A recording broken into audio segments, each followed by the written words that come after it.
This is Philosophy versus Improv, where two sages try to teach each other a thing or two, and maybe you, the audience, get something out of it as well. My name is Bill Arnett, a philosophical Cro-Magnon, yet an improvised Homo sapien. My name is Mark Linsenmeyer. I would say I'm an improv Homo sapien, but as for philosophy, I'm some sort of advanced creature of pure energy. I've evolved beyond the norm. And you're just going to have to learn to deal with that. We have a very special guest. Please introduce yourself. Hi, I'm Sukaina Hirji. I'm an assistant professor of philosophy at the University of Pennsylvania. And I am terrified of improv. I'm not a fan of improv. So I feel like this is going to be a really interesting. Okay, Mark, what did I say? Episode 1. That is where you've already been improvising. You didn't play in this conversation. So it's true. It's funny. I've been working through some of my feelings about improv leading up to this recording because it's quite anxiety inducing for me to even talk about improv, much less do improv. But I listened to a couple of episodes. I've been sort of thinking about my feelings about improv. And I was actually teaching a class last week where I used improv as an example to illustrate the point. So I feel like you're already Can you reproduce something of how you used improv as an example? Yes, so I teach this an undergraduate course called The Philosophy of Love and Sex. So it's sort of ethical issues around romantic relationships and sexual relationships. And we were talking about the limits of using the concept of consent to think about what makes sex good or ethical. And we were talking about a paper by Quill Kukla. I don't know if you know this paper. It's called That's What She Said, The Ethics of Sexual Negotiation, or something like that. It's an amazing paper. It's really wonderful. It's really rich. And in the paper, they're kind of theorizing modes of communication within sex that go beyond just sort of securing consent.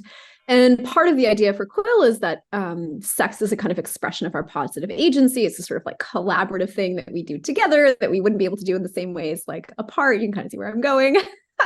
So I use the example, partly I'm teaching the paper. I don't want to use too many examples that are very specific to the sexual context. And so I use the example of improv as something where I take it. Two people or more are engaged in a kind of like collaborative project together. There are a bunch of like implicit norms or rules that lay out kind of how you're meant to communicate together. You're sort of like building something together that you couldn't do on your own. And you're bringing sort of like your unique personalities, perspectives into the conversation. It's always a little bit different depending on the participant. So how does that work? Well, that's fantastic. And that means, Mark, you and I are common law married at this point. I mean, I was thinking that this would be a good idea for a scene, is that we are your students and you guide us through right now this exercise that we want to learn all about consent. Bill and I have been arguing about consent for so many years. Like, I think that when he kind of looks like looks just like he's terrified out of his mind, I think that's a maybe. I mean, but that's just my interpretation. I understand that I'm still learning. Yes, in this context, apparently. Well, I think, is there any worry that, and I know this probably comes up in philosophy too, and I think we may have talked about a little bit about this, Mark, about you don't want to give bad guys any ammunition. And I know when in the last decade or so, as this whole consent argument and positive consent, the bad guys were saying, this will never work. This is dumb because am I supposed to mid-nakedness, mid-hot and heavy intercourse, pull out a contract and have somebody sign it? That's ridiculous. I mean, I think right. Go ahead. Go for it. Is acknowledging that point of view as being kind of correct in a way? Is it valid?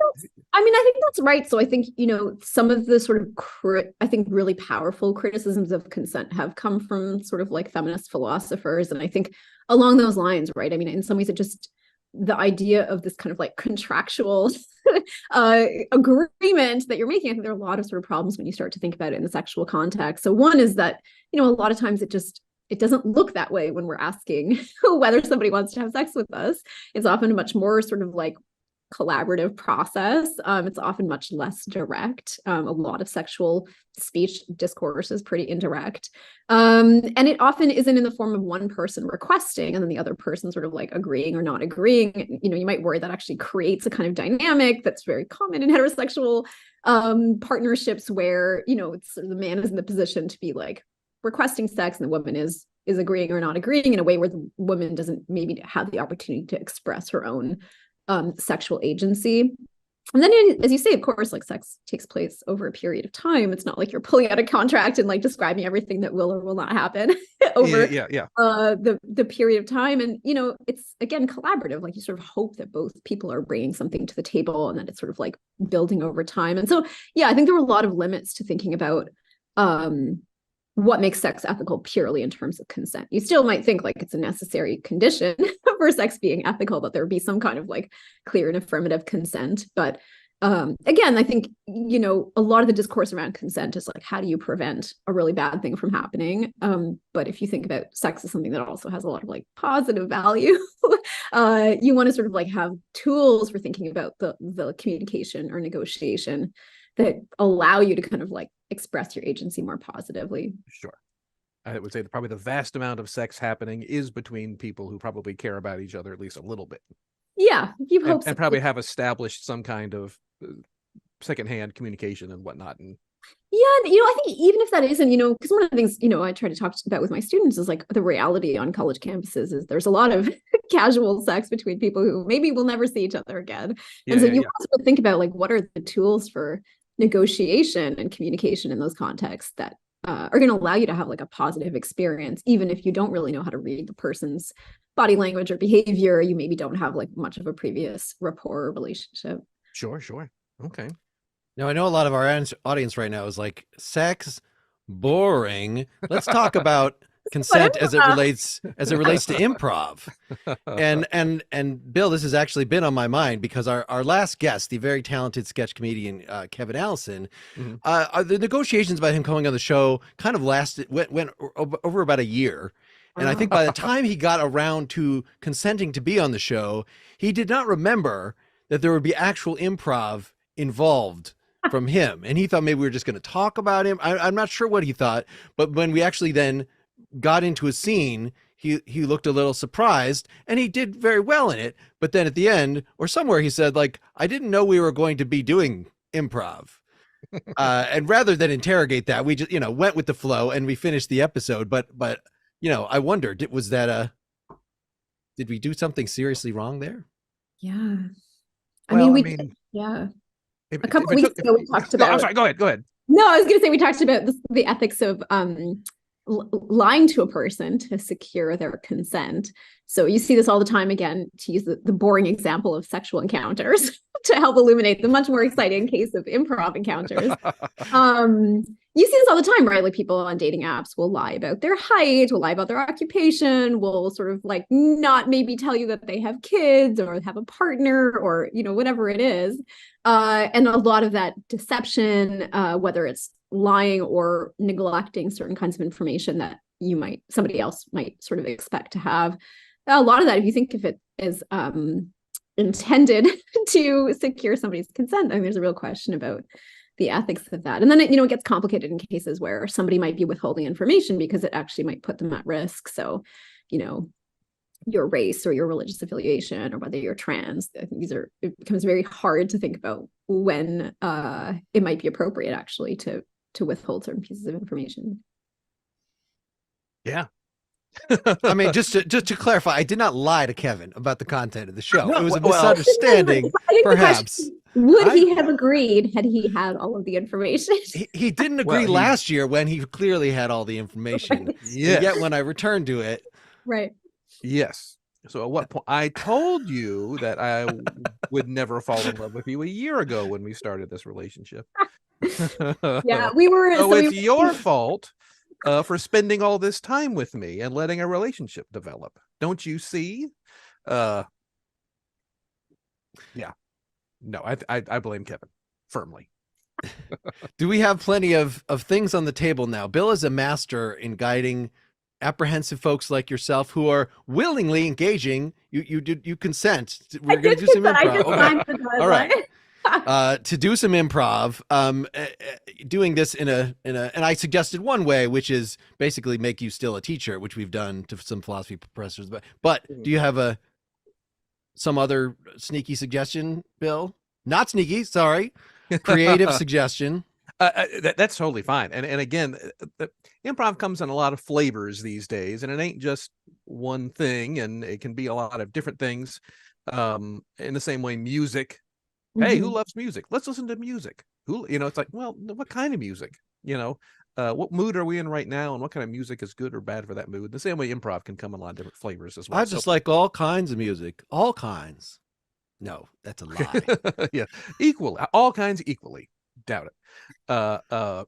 So maybe we can keep you as a teacher and just do some teacher things.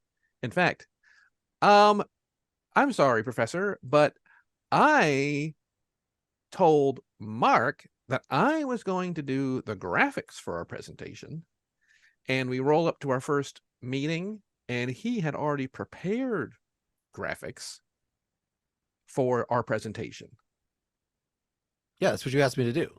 No, I said I would do it. I consented to allow you to produce the core material, and I would produce graphics around the core material. And remind me again, what is the It was the philosophy project, the ancient Greek philosophy project, comparing and contrasting two things Mark knows. So it's like he produced this family tree. I mean, okay, I have that painting that has all the philosophers in it, and Plato's pointing up and Aristotle's pointing down. That one, I took that and I took out the names. Like I rubbed it so it's just outlines, and then I put question mark, so that it would be up to the audience to decide who's pointing up and who's pointing down. And I thought that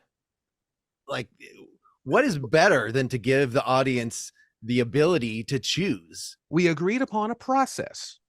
And I like that chart. It's a cool poster, but there was a process, Mark. There was a process. We would meet. So I'm concerned that our class is starting soon, and we do need a presentation for that class. Thank you. Yeah. Thank you.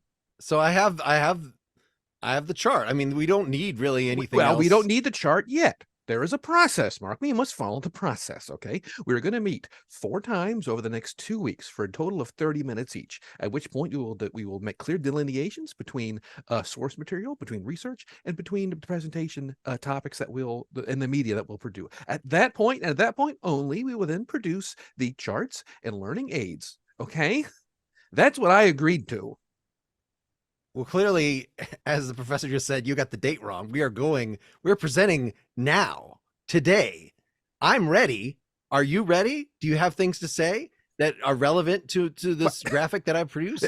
This presentation, and stop me if I'm wrong, Professor, and I'm sorry to be hogging the ball here, but this presentation, I was led to believe, was the pre-presentation in order to sign off and verify that our work was accurate and within the scope of the class. Yes, you'll be doing a practice outline presentation today, and then you will be working on that presentation for the next few weeks in order to do your final presentation of your project for the semester. Well, I got that right. I should get an A. But as we agreed, part of the goal of doing a group project is to learn how to communicate with each other and to divide up labor in a way that you both agree to. And it sounds like maybe there has been a bit of miscommunication about who is doing what kind of labor on this project. Well, I'd like to do a pre-presentation that says that the one who does who calls dibs, like it's when somebody gets into a house and then it's hard to evict them because they're already in the house. Well, I've created the graphics. They're already done. I'm in the house. I'm in the house of the graphics. And so to then say, well, procedurally, no, sue me. I mean, right? Is that an argument? There's no pre-presentation in the syllabus. That's not a thing. I've been over the time and time again. There's nothing in there about a pre-presentation. There's always room for preparation. Are you not prepared for your pre-presentation? If you don't have a pre-presentation, then you're not going to be prepared for the pre-presentation. Prepare for something that doesn't exist. I mean, isn't that kind of what we were learning? Like, we come to this earth and we already remember stuff.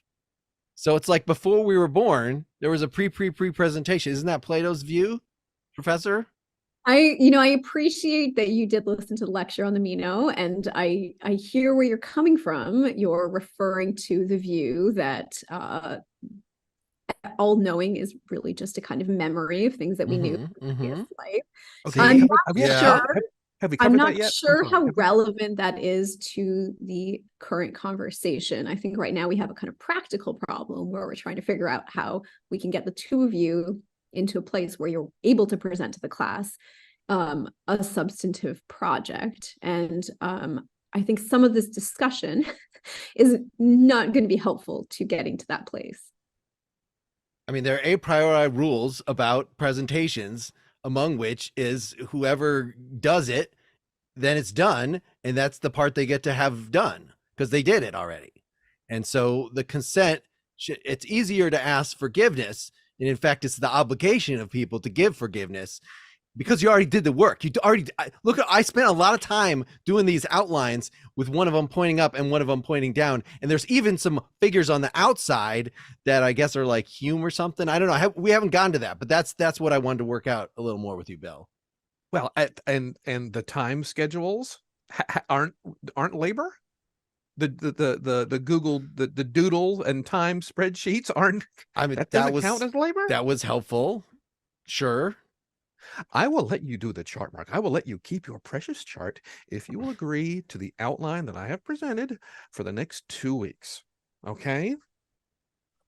And does that involve more? What are we going to actually present? I mean, are we done? Is what we've said to you, is this enough to tell you that we're on the right track, that we're within the scope of the assignment? Clearly, we're very organized. Yes. Clearly. I feel a little concerned about what this presentation is going to look like. I think I would appreciate seeing an outline and maybe some slides just so that we can be assured. Well, you heard when I said we would be meeting for 30 minutes at a time, 4 times over the next 2 weeks. We will then be proceeding to a production stage where we meet on the weekends for 3 hours before lunch, 4 hours after lunch. This is not necessary. And you're nervous? And you're nervous? I think once you got a good graphic, you just wing it. Like I understand.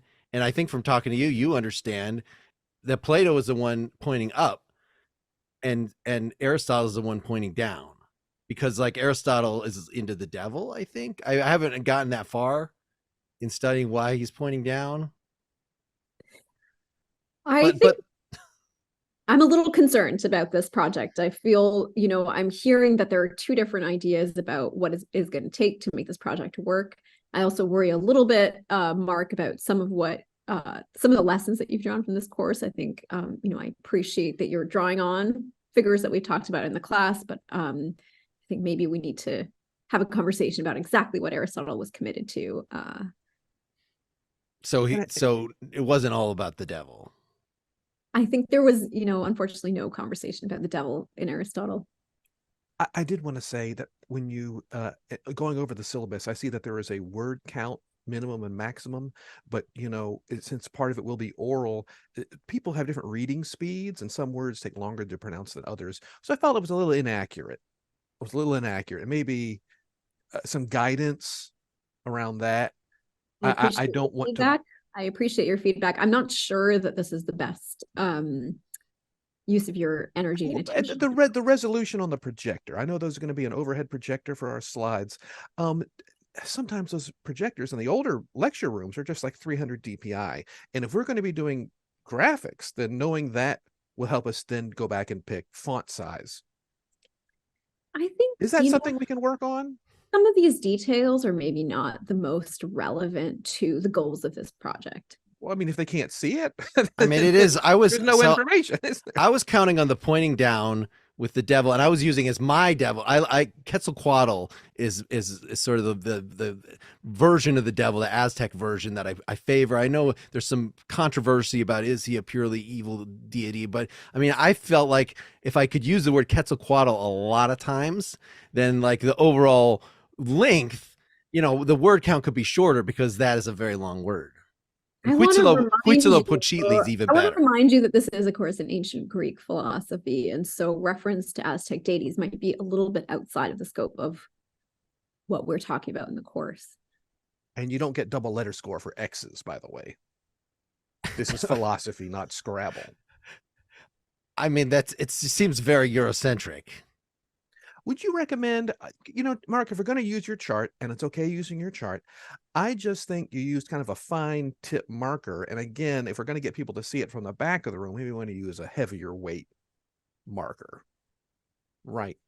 I mean, philosophically, right? I think that would compromise the integrity. I mean, the emptiness in those symbols, where the audience can project their version of, I think my version of Plato is black. And I think that should be, I think representation is a very big thing. And I think we should be able to show Plato and Aristotle and whichever gods or devils they're pointing to, we should be able to do, fill out with our own cultural baggage. As you know, I do think it's important for students to bring their own questions and concerns into these texts.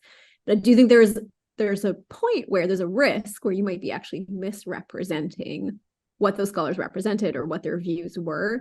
And I just want to caution against doing that. I think it's important. I really value you sort of bringing imagination and creativity to these texts, but I think we also want to make sure that we're sort of anchored in a discussion of what was really happening at the time and what these thinkers really thought. Well, I don't want to take up any more of your time, but it appears that we are well on the way to getting this comparative philosophy, Greek philosophy project done. We've shown you our work so far, and we've shown we're pretty much done. I mean, I think let's just sign off on it. Let's just can you just give us the A right now? Once I carefully review the project, I will get back to you with your grade.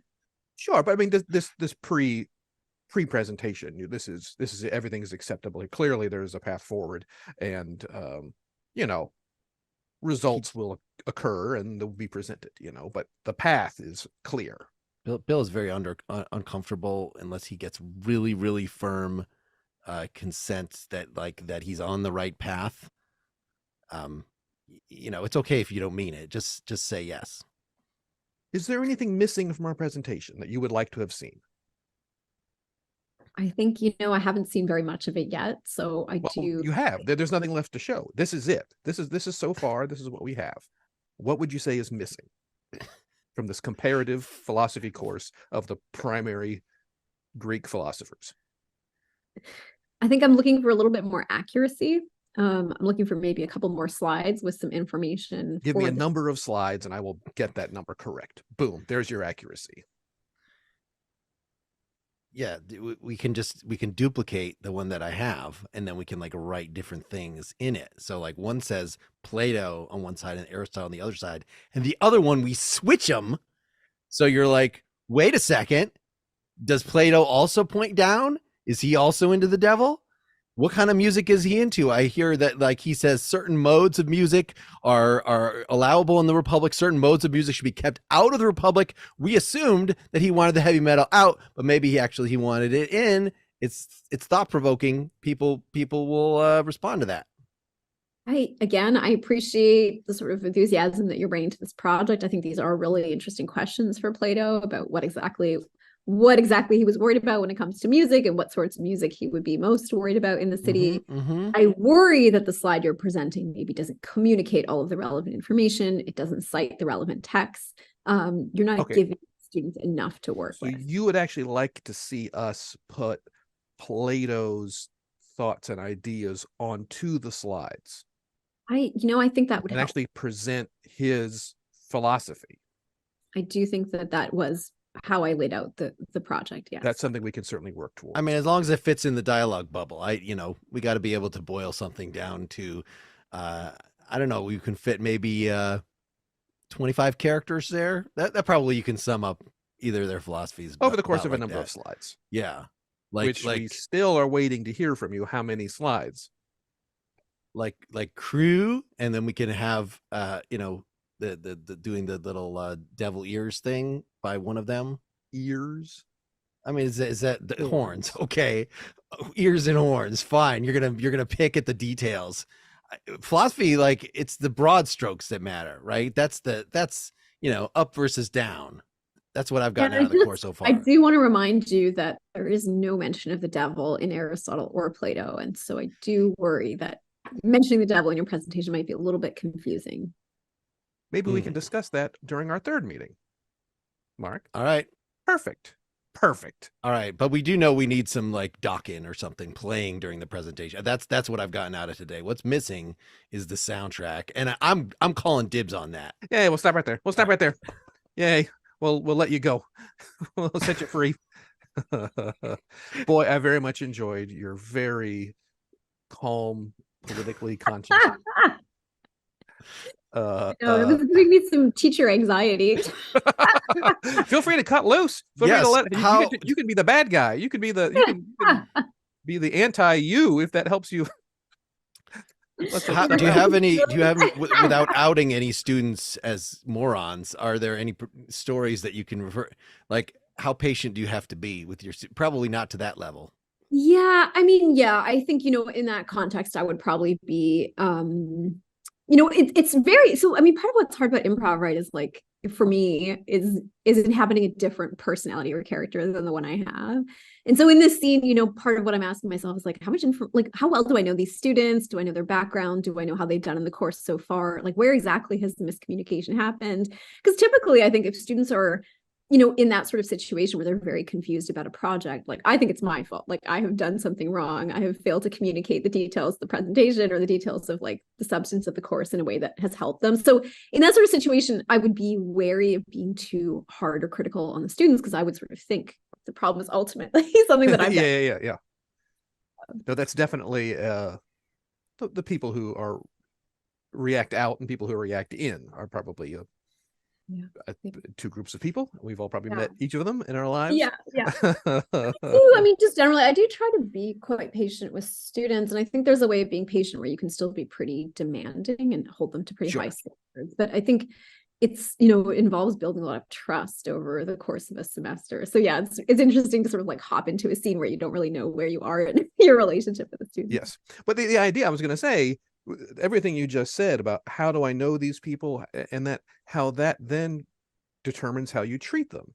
Yeah. And I think that's something that is very true in life, and is usually, I'm going to say it, a good habit of improvisers to do, to worry less about the situation as it sits is pretty basic. It's pretty simple, teacher and students and whatnot. But what's really going on more deeply is this interaction between the people. And to hear you say it's just like, oh yeah, I want to know who these kids are. Are these good kids? Do they already have a safe A, you know, and are they just being needy? Right. Or are they like, you have driven me crazy all semester, and now you're here with this, you know? It's just like, and that's a very different situation, a very different scenario. Definitely. So it was good of you to be thinking like, yeah, how I understand these people is how I'm going to treat them. And the idea that a first date is very different than a third date is very different than we've been married for 10 years and we just go to a restaurant and eat in silence, you know? Well, I mean, it's one of the things that's interesting about improv. Again, like, it's something that I've never really thought about until, you know, this podcast, but just the amount of sort of trust that you need to have in the people that you're engaged in this sort of thing with, which again, I think it actually is like one of the reasons why I probably find it hard to trust people I don't know, or sort of like immediately engage in a kind of creative or collaborative project with people where, you don't know much about their, who they are. Or and their sensibilities. Am I in making fun of diversity or whatever the hell was going on there? Like, how mean-spirited is that? Is right. This, yeah. Can we have that? What am I signed up? What am I signed up for here? Well, clearly, we were getting at, Bill, you probably, the philosophy lesson just rolled, was clear as day through slapping me in the face. uh, we're concerned about moral agency, of course. And in this case, I think it did come through in sort of, is ignorance an excuse? And how dogged might the ignorance be till you just say, actually that ignorance is your fault. And I think Sukaina was just kind of saying that, of like, I don't know who these kids are, such that the things that they're saying, which, well, not morally culpable, but there was some definite, it was not merely a misunderstanding of the assignment. There's something much more wrong with the viewpoints of both of these characters that we were playing. Right. And to what extent are we to blame? It seems like Bill's character had a character flaw that made it so, I don't know, not that we wouldn't let him drive or vote or something, but like there's something wrong with him. To what extent is he to blame for his apparent anal retentive demands? Yeah. Yeah. I mean, I think these are such interesting questions. And, a lot of what I've been interested in recently in my work is actually thinking about when questions of praise and blame are actually kind of a distraction from like deeper structural issues. I think we have such a tendency to want to sort of like assign responsibility at an individual level and sort of like evaluate, right? Like, how good or bad is this person in relation to their actions? And I'm really interested in situations where like the world is kind of giving us choices where really no matter what we do, we're doing something bad or something that doesn't fully reflect our values or our character. And in those situations, I think it's just a really interesting question of like, it's not to say that there isn't some useful question to ask about, can we blame the person? Can we praise the person? But sometimes I'm just interested in whether there are other questions that we can ask that maybe are getting more to the heart of what's going on in those situations. Yeah. Talking about this whole ignorance thing, I guess that also it's probably pretty clear that something like willful ignorance is never a good thing. But is there even like, I don't even want to go into that area. It's one thing to be like, willful ignorance kind of implies that someone knows the truth and is choosing to hide it. Well, what about the whole ignorance of like I've just have never been I don't say I've never been exposed to something, or have led a life that has sheltered me from certain things. Is that ignorance different than, well, I just didn't read the assignment ignorance? Is there passive ignorance? Is there well, let me fill that out with just an example. Ignorance of philosophy, that I feel like a lot of people are just like, I'm just not a philosophy person. Yeah. But wait, you're already doing philosophy. Yeah. I mean, because there's a kind of ignorance that you think is sort of like negligence, right? Like there is information to be had, and you're aware that there are resources that you could go to, but you're sort of not interested. Maybe it's willful, again, as you say, because you don't actually want to have more information that you already have, because that would maybe require you to change your beliefs or change your behavior. But then, as you say, there's this other kind of ignorance, which is just sort of like not being acquainted with the relevant resources, the relevant knowledge. So, you see this with issues around diversity, right? If you're not exposed to certain kinds of viewpoints or maybe certain kinds of people, you might, not be able to have your beliefs challenged. You might sort of exist in a kind of echo chamber or, in a kind of set of worldviews that, are limiting. Yeah, I guess that also then leads us to, well, what should the, are you smarter than a fifth grader? What should the basic knowledge of our culture and society be? And we can agree that Canada is the country north of America. That's a good one. But then when it comes to, I mean, it depends on your point of view. I mean, they're north for you, maybe. Yeah, I think America's south of Canada. But the idea of like, well, what should I know about other cultures? And what is considered, well, that's just baseline, you should know that as an American. And what is like, well, that's actually specialty knowledge, or you should know that as a child. And I think, I don't know, maybe some of what we're getting, I hate saying culture wars. I hate that expression. But maybe some of this, what we're getting is almost a fight to be like, well, this needs to be baseline stuff as opposed to specialty knowledge. Yeah. I mean, I think there's that question. And there's also just, like I'm so influenced by reading ancient philosophers. So I think about Socrates, right? Where the kind of like classic Socratic claim to knowledge is the one thing that he knows that other people don't, is his own ignorance. And so when you're thinking about like, what do people need to know? I'm inclined to say like, start with probably the fact that you probably don't know as much as you think you do. And just because you've sort of absorbed a set of beliefs or worldviews from the culture around you shouldn't give you confidence that what you've been led to believe is true. And so, for me as a philosophy professor, I'm less interested in my students coming away with certain like bodies of knowledge. I'm much more interested in them really subjecting their own beliefs and commitments to critical scrutiny. Because I think once you sort of know how to do that, I think that's really a kind of powerful epistemic tool, right? You kind of go through the process of uncovering some false beliefs and maybe sort of seeing the incoherence between different things that you think or value. And I think once you sort of inhabit that kind of epistemic humility, then it's less about what you know than just about like how confident are you going to be in where you're at. I think it's easy to look at, well, let's make a list of right and wrong, and that there's the list and we're done. And I think, well, that sure would be nice. That sure would be nice. Exactly. And I mean, I've been thinking about that a lot recently, right? Because there's, a lot going on in the world and a lot of sort of like conversation about the kind of ethics or, the moral status of different claims. And I think, again, it's really a mistake to think our job as educators, as moral philosophers, is to tell students what's right and wrong. I think our job is to teach students how to think critically and to like have deep, sustained disagreement with people and to come out of that, questioning their own deeply held commitments. Now, at least for kids today, which I've been very out of touch with since I've not taught college students for 20 plus years, is it more of an issue that they are dogmatic and need to be talked out of their firm ideas about what's right and wrong?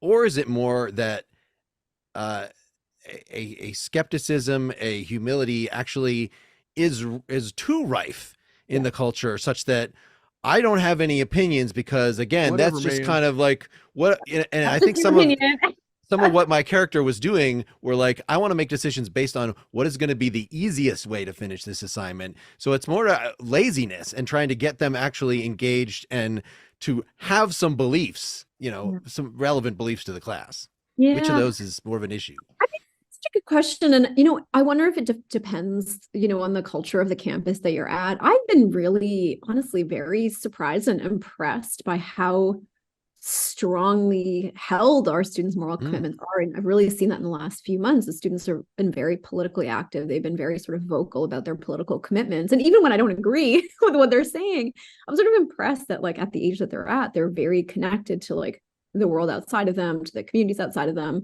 And they've been very sort of willing to take a stand on issues, even when I think, in some ways, the message from the administration has been like encouraging them to maybe be a little less strong and vocal in their opinions.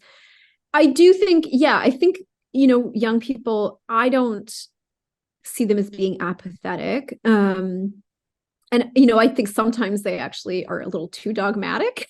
And I think this is part of the issue with like social media and kind of increased polarization is there's this idea, I think, that there's a set of beliefs that you're supposed to have and you're supposed to like hold them very strongly and like criticize anybody or cancel anybody who doesn't have those views. So I do worry a little bit about that with young people, partly because I think they're seeing it modeled in grown-ups. And then I think on the other hand, a different kind of worry is just students' attraction to, as you're saying, a kind of relativism. So this sort of idea that there are no absolute or universal moral truths. There's just kind of like, that's your opinion, this is my opinion. There's nothing more that we can say about it. And so, my orientation as a professor is to try and like disabuse them of this kind of like very superficial relativism. I think like, there are very sophisticated forms of relativism that if a student wants to adopt, I'm comfortable with that. But I think trying to sort of untangle why they're attracted to a position where there are no objective moral truths, I think often, honestly, it comes from a place of them being worried about being too judgmental or critical of other people. And I think that's a good impulse to have. I think a lot of the history of philosophy sort of erred on the side of being like very kind of imperialist about our sort of moral beliefs in ways that have not always been constructive.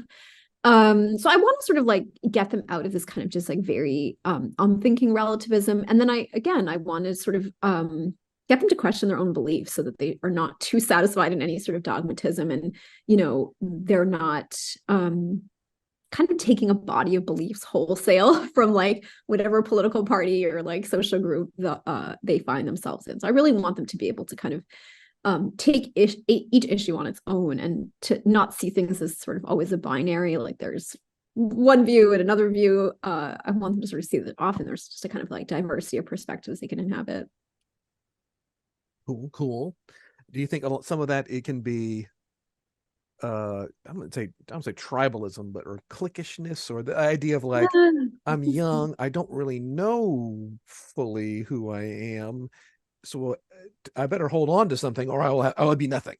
Yeah, I mean, yeah, I think that's true. And I think it can be scary for students to it's one of the things I love about my job, and it's one of the things again I love about Socrates is this kind of like radical figure where he's going around just showing everybody that all the things that they think they believe and are committed to and have built their lives around are actually not as stable as they thought. And I think that is kind of scary for students, but it's also, I think, exciting and potentially liberating for them at that age to sort of like have their world really shaken. They're young enough that I think they're open to changing their mind about things, and they actually care about being right, and not just about sort of belonging. And so, yeah, I mean, again, especially in this world where things feel so polarized and people feel so rigid in their beliefs, I think it's actually very gratifying to teach students at an age where they seem open to, questioning even really into held commitments. Well, this kind of goes towards the improv lesson, Mark. Was I supposed to? You had some very definite choices in that last scene, so I was trying to read into. Well, I let the cat out of the bag a little bit here. It's this whole idea of knowing who you are, and we actually kind of were hitting it kind of hard. My last question was kind of this idea of you mentioned even your character, Mark, was kind of obstinately rudderless, but kind of purposefully rudderless, as you even said, or as you talk about the relativism on steroids, or just knee-jerk relativism as an excuse to not think about something. And I would say that person does know who they are in a regard. And I can usually, as an improv teacher, know if someone is unsure about the choices they've made when they start getting quiet, when they don't speak as much, and it's that person who isn't really sure what their job is in this scene, not just job vocation, but job. Right. How do I contribute to this? What is my role? What was I cast in this role to do? Right. And that can really get really slow. The rate of dialogue can just really drop when people aren't sure what it is that their job is, right. and who they are. And that's kind of fascinating. Yeah. And if we're ready to do another scene, what you got? Did you have something? I mean, I have a setup, but I didn't want to, if Sukaina had something relevant to. No, that's fine. You had a pregnant well. I was just going to say, I did find it really interesting.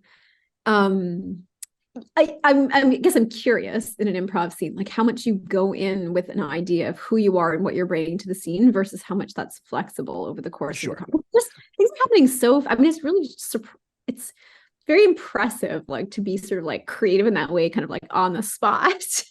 Well, part of it is, and this goes to the different flavors of improv and what we're just trying to do. For this next scene, I would love for you to pick, and this is anyone who's worked with me before is going to know exactly what's about to come out of my mouth. This idea of we identify people around us by their behaviors, by how you do what you do is who you are. So how is it that you are a student? How is it that you are a teacher? It's like, well, I'm the maniacal teacher. I just sit behind the book and just read out of the book teacher, and just the same test every year. There's a lot of different people. The person who talks too much, the person who, if you were to describe to us someone that gets under your skin, that a person that personally and could name, if we pressed you, how would you label their behavior? So I want you to go ahead and pick somebody right now without telling us, and just put on that behavior. Does that make sense? Yeah, And it makes no, I it, love this is, that. it's not a vocation. It's Yep. not a, it is who they are. Perfect. Outstanding. Mark, did you have a scenario? I have a scenario, and I've been wondering about Waiting patiently. how flimsy a scenario I could start a scene with, and this was Okay. pretty flimsy. I'm just telling you, so that if you, presumably you're both students, but you can decide. I mean, we're sort of in an open air. There are a lot of booths, and I got my booth here, and I'm just wondering if you guys could come look at my petition, because I got this petition that I really feel strongly about. Hey, you want us to sign your petition here? You got this Yeah, thing? yeah. So what this says is that the only thing we really know is that we really don't know anything. And I just feel like the more of us that sign, that's going to add some humility to our behavior. We're not going to be such jerks to people who have different views, because really, what do we know? You want to sign it? I'm having a reaction. I'm feeling a little triggered by this petition. I think the language of knowing to me feels a little bit colonialist and imperialist. I think, maybe we could talk more in the space of feeling rather than knowing, given how the language of knowledge has been weaponized over centuries and millennia against marginalized people. I also don't like the language of jerks that you just used. I think that's very offensive to the circus community, where we know this term originated. So I want to invite you to really reflect on some of the language that you're using in this petition. Yeah. What she said, So so I should revise. The only thing that we feel is that we feel nothing. Is that better? Would you sign that? I mean, I feel things. What do you think? I'm worried that right now you're not really giving voice to some of the communities that maybe need your platform right now. Okay. So yeah, communities, right? The only thing that I feel is that I feel nothing, except I feel the pain. I can't really feel the pain of the other communities. I wouldn't want to be so presumptuous. I abstractly respect the pain and other feelings. I don't even want to characterize it as pain in advance. I think this is still expressing what I said in the first place, which is I don't know their pain. I understand saying positively that something that's offensive, but what if you say I don't know? Is that okay? Well, I mean, sounds you sounds like you're making excuses for your own ignorance now. Thesis of your own ignorance. I mean, how can you respect before you spect? Am I right? Seriously, I don't know if you're busy on Friday, but I thought maybe just let me know. We'll Could you guys just focus on focus? Yeah, you guys can flirt later. I mean, we're doing something serious no, it's not here. like that. It's not like that. It's not like that. I just, we have class together. I just thought, maybe we could talk class stuff, over coffee or something on Friday night or something. But yeah, you got your petition here. This is what's going on. Yeah, and Miss, if you need to keep talking to me, for a long time, just to not respond to what he just said, I'm here for you. I mean, I don't want to presume. I feel like right now you're asking for my labor, and I'm not. My role here is not to educate you. Very powerful. All right. I'm feeling like you don't necessarily have to help me workshop the petition, but if I want to really, the point is to keep people from imposing their beliefs on other people. Is that a good thing or a bad thing? It sounds like you would be in favor of that. Well, are you like running for class president, or is this No, I'm just trying to make a difference in this world. I don't have any pretensions to an official position. In fact, I think official positions, I don't want to say bullshit, because that's probably offensive toward bulls, because why is their shit so bad? And I mean, is a man cow stink worse than a lady? Worse. Hey, I'm just thinking out loud. Does it even identify? No, I'm not even going to go there. I just feel like this petition, you're claiming to be an ally for disempowered groups, but you're not really being honest about your own identities and your privilege in this. You haven't talked about your positionality as a white man in this space. You haven't talked about the communities that you're fighting for. I don't see you platforming other groups with more marginalized identities. It seems like you are occupying the space that actually would be better for somebody else to take instead of you. All right. Do you want to sit down at the booth and do this? I mean, I don't want to abrogate your labor, but it seems like I told you it's not my job to educate you. Now you're asking me to do your job for you. And if I ask you if it's okay to ask you to do your job, that would also be asking you to educate me, and that's not okay. I think these are resources that you could find elsewhere. I think there are plenty of places that you could look for this information that doesn't have to go to the library, bro. Right? Seriously. Or it could be Saturday too. If you're free Saturday night, that's cool too. Whatever. Just let me know. It's cool. I'm on the campus email, so you can just find me. There. But this guy, right? This guy needs to get an education. He needs to open his eyes to what is going down. Yeah. Well, yeah. Well, the one thing that I know is that I don't even know what you're talking about at this point. It's just, this is kind of all beyond me. I think maybe I should not run this booth anymore, though. I feel like quietism might be the proper response to this kind of confusion, that it was a mistake to try to fix the system. The system is irreparably broken, and thanks. Okay. Yeah. I just want to say I did play football in high school, but I shouldn't have, I probably should not have, I see now that it's an expression of violent pigskin stuff, pigskins. I just wanted to get that. I'm not sure if it's pertinent to what we're talking about, but I just wanted to say that. I'm glad you've healed through your toxic masculinity. Oh, thanks. Oh, that's cool. That's definitely something to talk about, Friday or Saturday or whatever, or Sunday. That's well, Sunday, the NFL's on Sunday. Well, I mean, not that that's, but just dude, give it up. She's not into you. She's clearly, she's been looking to escape. I think she can make decisions for herself. And I think you're taking her agency by saying she's not into me. I think you're my agency right now. The only thing that I know is that she's not into you. We'll stop there before I get even more embarrassed. Hey, that was fantastic. That was wonderful. That was fun. And that was, some great pushing. But to what extent was that satire versus that's the joy of irony, is you don't have to come down. You can say things, and it's not like you think that point of view is totally confused.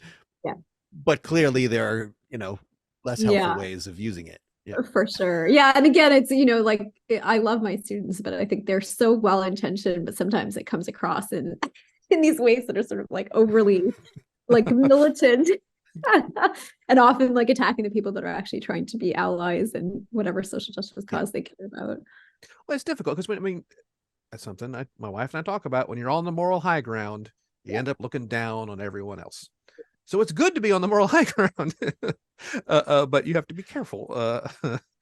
No, that was fun. And you take any point of view, any personality, and turn it up to 11.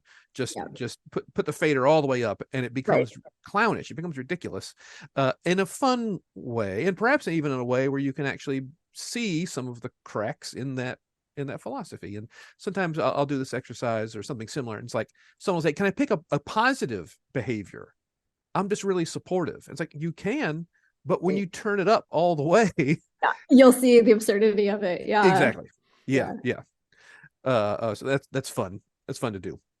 And again, you could have picked a very different personality, and the scene would have turned 180 degrees on how whoever you picked to be. Yeah, it's funny. I was teaching last week. I teach this course on the Intro to Ancient Greek Philosophy, and we were teaching Aristotle on the virtues. And he has this view where the virtue is kind of mean between two extremes. My students always struggle with this concept of why would virtue be the average? You don't want to be mediocre. You want to be the best at all these different character traits. And so I was trying to illustrate this exact point where there's such a thing as being too generous or too kind or too concerned with justice, but all the time and in the wrong ways. And it's sort of helpful to think about in the improv context where you imagine somebody who's too generous. Yeah. No longer a virtue or a good quality to have. And you can in fact define scenes by was this scene about someone setting up a petitions in a college quad, or was this scene about those behaviors in conflict? You know, and suddenly it's like, well, yeah, what is the identity? Yeah.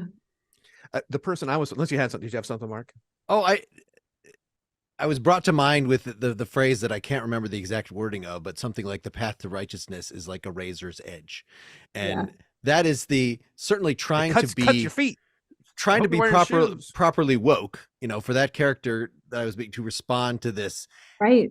I think it ends up actually feeling impossible, that I cannot, and it might actually be like, can you just be a different can you just not be a white guy? Oh, like if that is actually yeah, and you know, the sort of lesson at the end where you're like, maybe quietism is the way. I worry sometimes, like in activist circles, that sort of like ends up being the lesson, especially for people who, you know, are trying to be allies but don't find themselves part of the kind of marginalized identities, where I think it's very hard sometimes to know how to be a good ally without facing that sort of criticism. And I think it's natural to want to sort of maybe separate yourself from constant criticism. But even just relating that same thing to Aristotle, that there's a certain way of reading Aristotle, which it's pretty easy. Like, don't eat so much that it's disgusting. Yeah. Don't eat so little that you have an eating disorder. But like, you know, there's a pretty wide range in most things, but there are other ways of taking Aristotle of like, no, to actually be the sage, to be the virtuous person means you actually can really see exactly how much... Yeah, I mean, we were actually talking about the example of humor, because again, I think because I had improv on my mind last week, we were talking about humor, because Aristotle says like having a good sense of humor is something that the virtuous person will have. And one of the students was like, why would he care about what's moral about having a good sense of humor? So we were talking about it, you know, exactly this point where knowing exactly when and how to be funny in a specific context, it's a very hard skill of like being able to sort of read the room and the social needs of the room, you know, the kind of joke that you might make at a funeral is different from the kind of joke you make at a wedding or in a classroom. And the sort of goals of that, right? Like whether it's sort of like dissolving some tension or maybe being a little subversive or just kind of building community and trust within a space. I think, it's really, you can see a million ways that it can go wrong. But somebody who has that skill can really figure out how to get it right. Yeah. Do you think my character was lying? About just seemed like it's too dumb to lie. What do you mean? Well, it's that whole, and the moment we start talking about relationships and things, there ends up being this kind of imbalance between people's intentions, and even if their intentions aren't, I'm going to attack you and like be violent or anything untoward. Are they honest if that person just needs some attention? You know what I'm saying? At what point is it just like, is that honest? You know, would it be socially acceptable to say, I really don't care as long as you're game? You know, you know, I would like your consent to pay attention to me. I would like someone to consent to the exactly. Yeah. Well, I mean, you know, sometimes moral philosophers will distinguish between the goodness of an action and then the goodness of the character of the actor, right? So Aristotle has this kind of distinction where you might think like you're doing the right thing in the sense of like you're standing up for this social justice issue, but like, what are your intentions? Like, what is the reason? Is it to impress a girl? Is it just to get attention? Is it sort of like to like make people happier, to have a certain kind of like image to other people? And you might think like you're doing the right thing, but actually it's not expressive of any good character that you have because you don't really know what you're doing. It's not for the right reasons. Yes. And I should be able to read the room and know that you're not interested. Right. And we probably wouldn't be happy. Let's be perfectly frank. That would not get very far. Right. But it's good to do that in front of a third party that you're engaging so that they can serve. You picked up on that right away, Mark. I was really impressed. Perhaps all social relationships should be done in front of a third party. Just like, exactly, hey, I'm your impartial spectator. Mm-hmm. Yeah. I'm the consent guardian, and if I see anything untoward or feel like, you know, you two just go crazy, go nuts, you know, do everything you need to do. I will not. I'm duty bound to not repeat anything I saw here, but I will judge you. I will. Yeah, exactly. If I think someone's, So you don't have to worry about, you know, any signed contracts or positive affirmative consent. I'll just judge by your actions, by the way the two you carry on. I'll just judge.